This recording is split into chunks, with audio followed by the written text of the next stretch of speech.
السلام عليكم ورحمة الله وبركاته.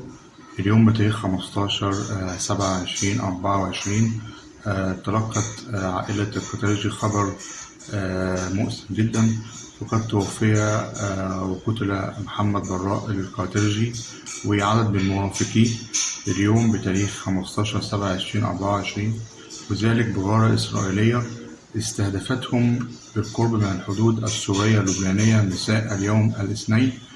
وقالت مصادر إن القتيرجي قتل بغارة نفذتها طائرة إسرائيلية عقب دخول الأراضي السورية، وذلك قادما من لبنان.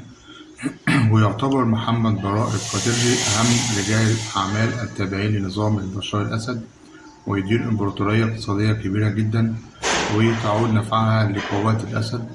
وأيضا يمتلك القتيرجي شبكة علاقات واسعة مع الميليشيات الإيرانية وميليشيات حزب الله اللبناني. وتوفي اليوم أثر غارة إسرائيلية وتم استهدافه، وذلك بسيارته عن طريق دمشق بيروت. ويعتبر إخوي محمد براء وحسام القتيرجي من أبرز رجال الأعمال الموالين للنظام السوري والداعمين له.